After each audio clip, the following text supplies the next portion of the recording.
So 3 ముళ్ళు 2 మనుషులు ఒక పొరపాటు, మూడోసారి చెప్తున్నా ఇదే విషయం. సరే, ఈ నమస్కారాలు ఇవన్నీ అయిపోయినాయి కాబట్టి స్టోరీ స్టార్ట్ చేద్దాం. ఇక ఇట్లా పద్ధతిగా మాట్లాడడం మనతో అయితలేదు కానీ ప్రిపేర్ అయ్యింది చెప్పేస్తా. పెళ్ళంటే 3 ముళ్ళు, 2 మనుషులు, ఒక కుటుంబం, సంతోషాలు, నవ్వులు, ఏడుపులు, తూడ్పులు, బాధలు, ఓదార్పులు, గొడవలు, సర్దుబాట్లు, అలకలు, కలకలు, అది ఇది అని మీ బుర్ర తినేసే పాత సినిమా స్పీచ్లు నేను చెప్పా. The relationship between wife and husband must be like fish and water, not like stuff and quarter అని కూడా నేను చెప్పా.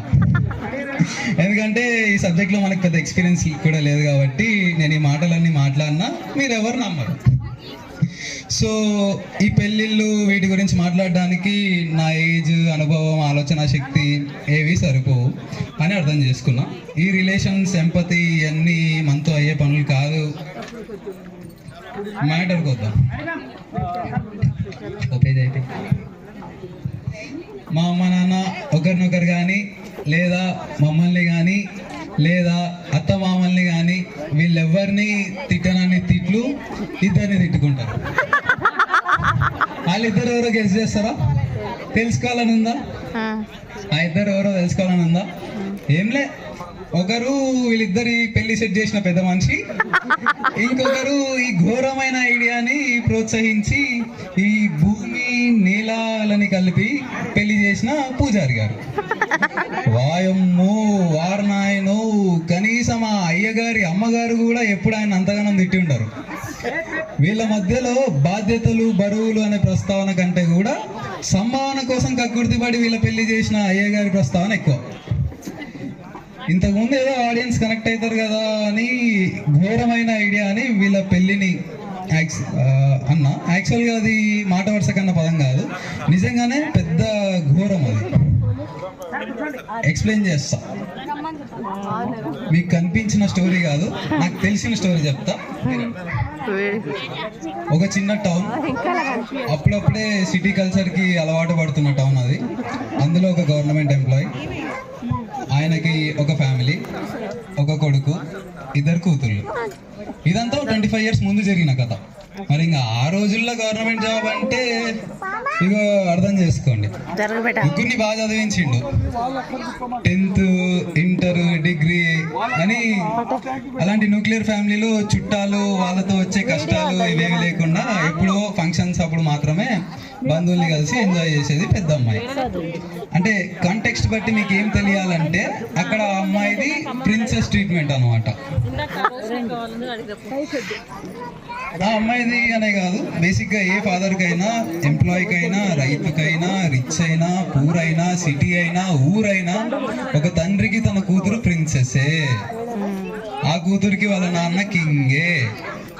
ఒక ఆడపిల్ల ఫాదరు వర్స్ట్ అంటే వర్స్ట్ కేసులో కూడా చూడకూడదు అనుకునేది తన కూతురు తన ప్రిన్సెస్ సఫర్ అవ్వడం. అందుకే 20 years ఎంతో స్ట్రాంగ్గా కూతుర్ని పెంచినా కూడా తన పెళ్లి చేయాలనే స్టేజ్ వస్తే ఆ నాన్న భయపడతాడు. సరే ధూమ్ధాంగా చేద్దాం అది అని పైకి మస్తు కథలు చెప్పినా కూడా నా అల్లుడు నాలాగే ఉంటాడా, నా అంత సమర్థవంతంగా చూసుకుంటాడా నా కూతుర్ని అనే భయం. సమాజం దాన్ని బాధ్యత అంటది, పిల్లలు దాన్ని బరువు అంటారు. కానీ ఆ నాన్నకి మాత్రమే అది భయం అనే విషయం తెలుసు. ఒక తండ్రి తన ఇంటి బిడ్డకి చేయబోయే లాస్ట్ ఈవెంట్ పెళ్ళి. ఇప్పుడున్న తండ్రులు అలా కాదండి, అబ్బాయి మాకు ఆస్తిలో దిగుతాడా, అంతస్తులో దిగుతాడా అని మాత్రమే చూస్తున్నారు. కానీ వాడి మెంటల్ స్టేట్ ఏంది, ఎప్పుడు ఎలా ఉంటాడు. లైక్ ఇప్పుడున్న ఆన్లైన్ జమానాలో మనుషులకి ఫ్రస్ట్రేషన్, డిప్రెషన్ తప్ప ఏం లేవు. సో అలాంటి సందర్భాల్లో తోడుగా ఉంటాడా, దీని తప్పుల్ని, పిచ్చిని వాడు అర్థం చేసుకుంటాడా, ఇదేం ఆలోచన లేదు. Way and standard of livings ఉన్నోడా కాదా అనేది మాత్రమే చూస్తారు. వాడు ఎంత ఉన్నోడైతే ఏంది, సమర్థుడు కాకపోతే అంతా ఊడుస్తాడు.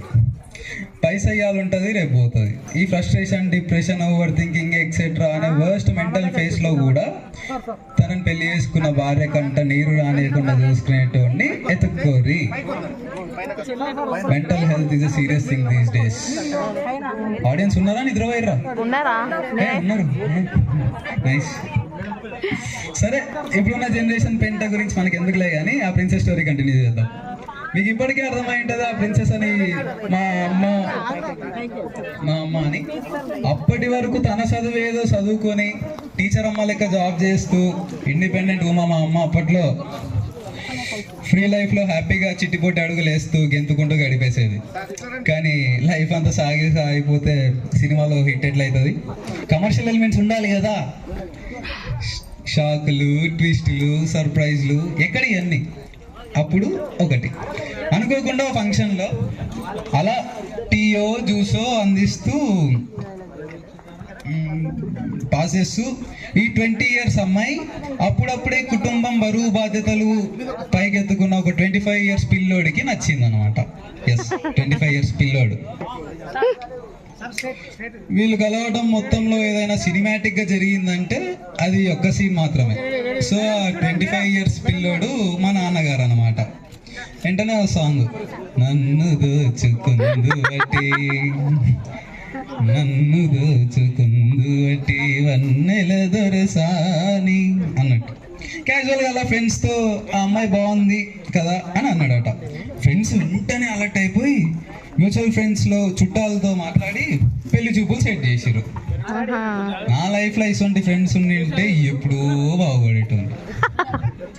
ఇంకేముంది, హీరో సైడ్ వాళ్ళంతా మందనే వేసుకొని దిగిపోయారు, which is fortunately my family today. మా అమ్మమ్మ వాళ్ళు మమ్మీకి చెప్పిన విధానం ఎట్లుంటుంది అంటే, పాపానికి పెళ్లి చూపులు ఎవరితో తెలియదు, ఎందుకు చేస్తుర్రు? మొన్న ఏదో పెళ్లిలో అబ్బాయి నేను చూసి ఇష్టపడ్డాడంట, వాళ్ళు చుట్టాలతో చెప్తే చుట్టాలు మాకు వచ్చి చెప్పారు, పోయి రెడీగా. ఇంకా ఈమెకి 25 years బ్యాక్ కాబట్టి పెద్ద క్వశ్చన్ చేసే ఛాన్స్ దొరకలేదు ఆ రోజు. అప్పుడు మా అమ్మ బుర్రల్లో ఏమన్నైతే ఇది, ఆహా విధ ఆడిందిరా నీతో ఇంత నాటకం. అప్పటి వరకు కొంచెం భయంగా డౌట్ఫుల్గా కన్ఫ్యూజ్డ్గా ఉన్నా కూడా అబ్బాయిని చూసిన తర్వాత మైండ్ మారిపోయినట్టుంది. అందగాడు రా మా నాన్న, నచ్చాడు అని చెప్తే ఎక్కడ ఈగో దెబ్బతింటుందో అని మీ ఇష్టం బాపు అని చెప్పేసిందంట. మా అమ్మ అబ్బాయిని చూసింది కానీ అబ్బాయి హైట్ చూడలేదు పాపం. ఆ రోజు మా అమ్మమ్మ వాళ్ళ ఇంట్లో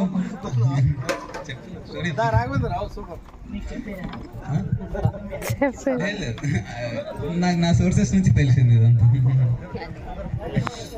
ఆ రోజు మా అమ్మమ్మ వాళ్ళ ఇంట్లో చుట్టాలంతా ఒక రకమైన డౌట్లో ఉన్నారు.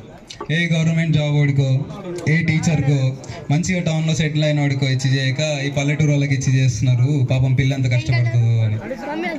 మరి ఆ రోజు మా తాత మా నాన్నలో ఏం చూసాడో నాకు తెలియదు. మా అమ్మ ఆ ఇంట్లో ఎలా సెట్ అవుతుందో తెలియదు. కానీ ఎలా ఉన్నా నా కూతురు కంప్లైంట్ చేయదు, తెలుసుకుంటది, నేర్చుకుంటది, ఖచ్చితంగా ఇబ్బంది పడుతుంది కానీ నేర్చుకుంటది, ఒరిగిపోతుంది అనే నమ్మకం. కేవలం ఆయన కూతుర్ని పెంచిన పెంపకం పైన ఉన్న నమ్మకం. అత్తగారు నేర్పించుకుంటారు అని వాళ్ళ పైన ఆశ, అంతే. మా నాయనమ్మ వాళ్ళు కరెక్ట్గా ఆయన ఆశపడ్డట్టే చాలా నేర్పించారు. కానీ పాపం మా మమ్మీకి ఈ జైంట్ ఫ్యామిలీ అనే సబ్జెక్ట్ పెద్ద పరిచయం లేదన్నమాట. నేను జాయింట్ అనలే, జైంట్ అంటున్నా. నిజాన్ని జైంట్ మాది. ఏదో అవ్వడానికి అన్నదమ్ముల పిల్లలు అయినా కూడా అందరినీ సొంత వాళ్ళలాగా చూస్తాడు మా నాన్న. మాకు కూడా అదే నేర్పించింది. సో మా మమ్మీకి జైంట్ ఫ్యామిలీ అనే కాన్సెప్ట్ కొత్త కాబట్టి మొదట్లో చాలా ఇబ్బంది పడ్డది.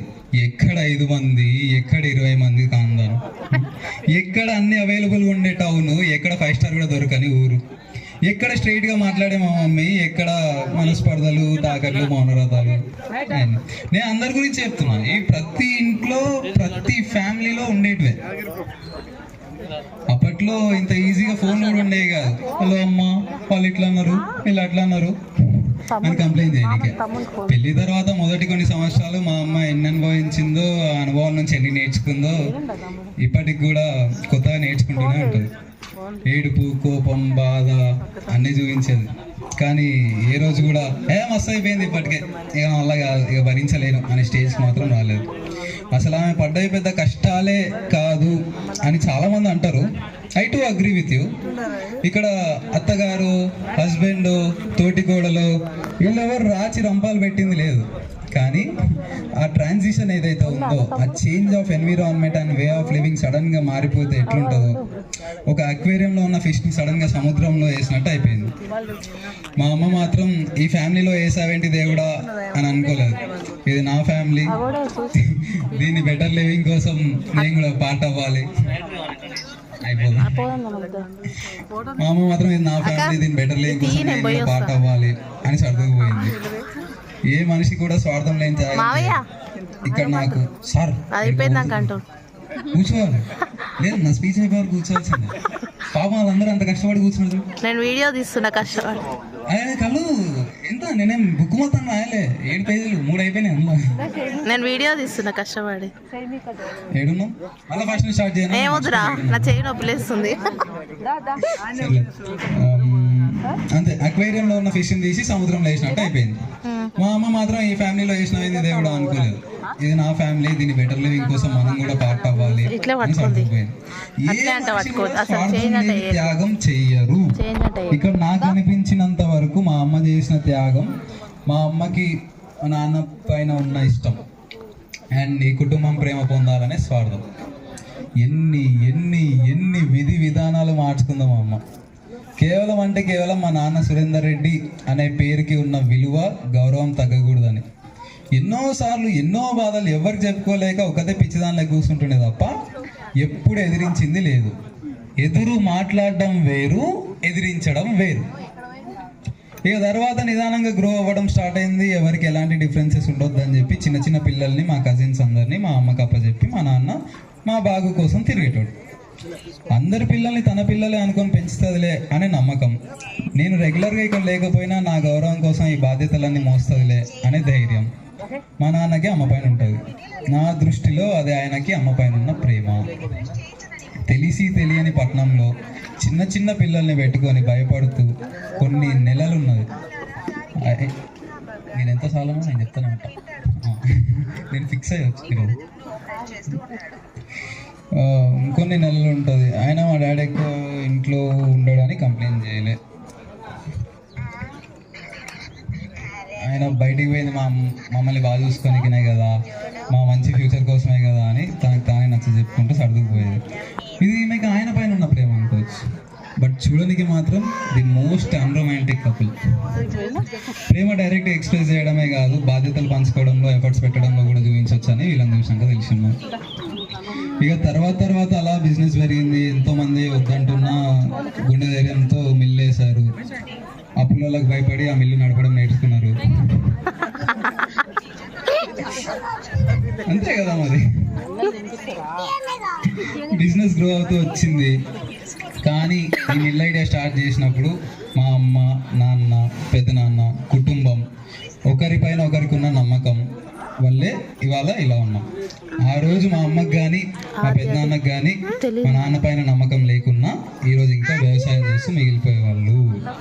ఒకరిపైన ఒకరికి ఉన్న నమ్మకమే ప్రేమ అని నేను వీడియో తీస్తున్నాను. ఇప్పుడు 25 years 25 ఏళ్ళ పిల్లోడి గురించి మాట్లాడదాం. అదేలే ఆ డాడీ స్టోరీ మాట్లాడదాం. Life was never easy for my dad. పాలు అమ్మిండు, పూలు అమ్మలేదులే. పాలు అమ్మేటప్పుడు కూడా వాగునీళ్ళు కలుపుకొని అమ్మేటోడు. మా నాయనమ్మ చెప్పిన కథలు ఇవన్నీ. పూలు అమ్మలేదు, బర్రెలు కాసిండు, బోర్వెల్ నడపలేదు, లారీలు నడిపిండు, చిట్ ఫండ్ బిజినెస్ చేయలే, థర్డ్ బిజినెస్ చేసిండు. ఎన్ని ఎన్ని ఎన్ని ఎన్ని చేసిండు. Is a farmer, driver, businessman, engineer, real estate strategist, architect, advisor, politician, kingmaker, king, what not. Is everything. I admire his excellence. ఒక మనిషి నవ్వాలంటే అది ఒక్క రోజులో అయ్యే పని కాదు. ఎంతో కష్టం అండ్ ఓపికతో కూడిన జర్నీ. పెళ్ళైన కొత్తలో ఆయనకు భయం ఉండేది. ఆయన కష్టాన్ని నమ్ముకున్న వ్యక్తి. Hard workers always fear for answerabilities. జవాబుదారీతనం. అరే, ఒక వ్యక్తి మనకి వెనక ముందు ఏం లేకపోయినా కూడా కేవలం అంటే కేవలం నా కష్టపడే తత్వాన్ని, నా వెనక నిలబడ్డ కుటుంబాన్ని చూసి 20 ఏళ్ళు గుండెల మీద పెంచుకున్న కూతుర్ని ఇచ్చి పెళ్లి చేస్తున్నాడు. బ్రతికున్నంత వరకు ఈయనకు మనం ఆన్సరబులే కదా, జవాబుదారీయే కదా. ఆ జవాబుదారీతనం నుంచి ఏర్పడ్డదే ఆ భయం. ఆయన చెప్పిన మాటలే కొన్ని చెప్తా. మనిషికి భయం ఉండాలి, మనిషి రిస్క్ తీసుకోవాలి. రిస్క్ వల్ల భయం వస్తుంది, కానీ భయంతో వెనకడిగేయద్దు. భయం ఉన్నోడు జాగ్రత్త పడతాడు, భయం ఉన్నోడు ఆల్టర్నేటివ్స్ ఆలోచిస్తాడు. ఆల్టర్నేటివ్స్ దొరికినప్పుడు ఉన్న ఒకే ఒక్క దారిని చూస్ చేసుకొని గోల్ రీచ్ అవ్వడానికి ధైర్యాన్ని పెంచుకోవాల్సి వచ్చినట్టు. కష్టం, సమయం, ఓపిక ఈ మూడు నమ్ముకున్నోడికి అదృష్టం ఆటోమేటిక్గా వస్తుంది. కొంచెం దైవానుగ్రహం తోడైతే ఇంకా వాడిని కూడా ఆపలేడు. ఇది ఆయన ఫిలాసఫీ.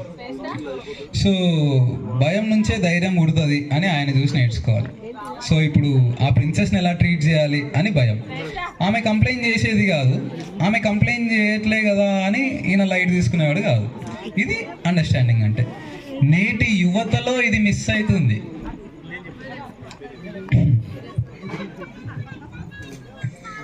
అరే నన్ను పెళ్లి చేసుకోవడం వల్ల ఈమె ఇబ్బంది పడుతుంది కదా, ఇప్పుడు మా మామకి నేను ఏం ఆన్సర్ చేయాలి అనే భయంతో మన స్టాండర్డ్ ఆఫ్ లివింగ్ పెంచాలి అని టెన్షన్ పడుతూ నిద్ర లేకుండా గడిపిన రాత్రులు.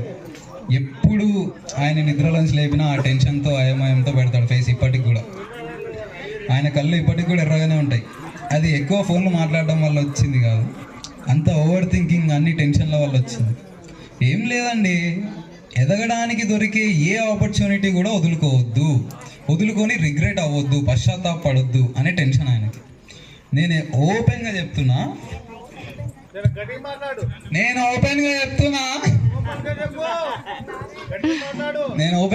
ఆయన ఫస్ట్ ప్రయారిటీ ఫ్యామిలీకి ఇస్తుండే. As a group we grow strong అనేది ఆయన philosophy. Second priority in person పిల్లలకి ఇస్తుండే, మా నలుగురికి, మా అన్నదమ్ముల ముగ్గురికి, మాకు. థర్డ్ ప్రియారిటీ మా మమ్మీకి ఇస్తుండే. ఈ విషయం గుర్తు తెచ్చుకొని ఆయన ఎన్నిసార్లు ఫీల్ అయి ఉంటాడు, అరే థర్డ్ ప్రియారిటీ చేయడం ఏంద్రా నా భార్యకి అన్నట్టు.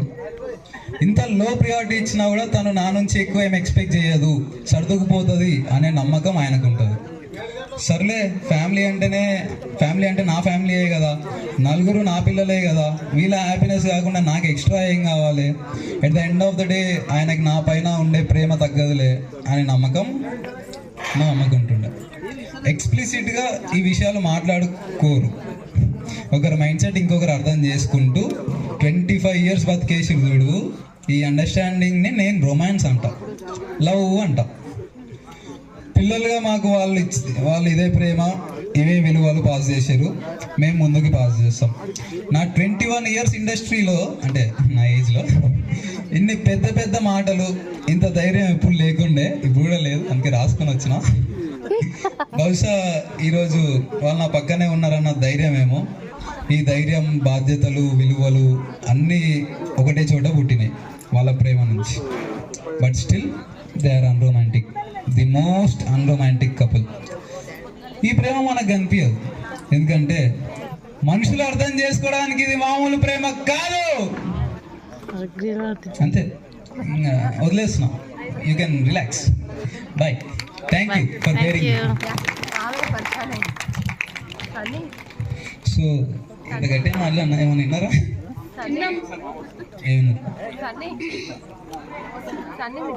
ఏమైనా నా కొడుకు అన్ని నిజాలే చెప్తున్నాడని.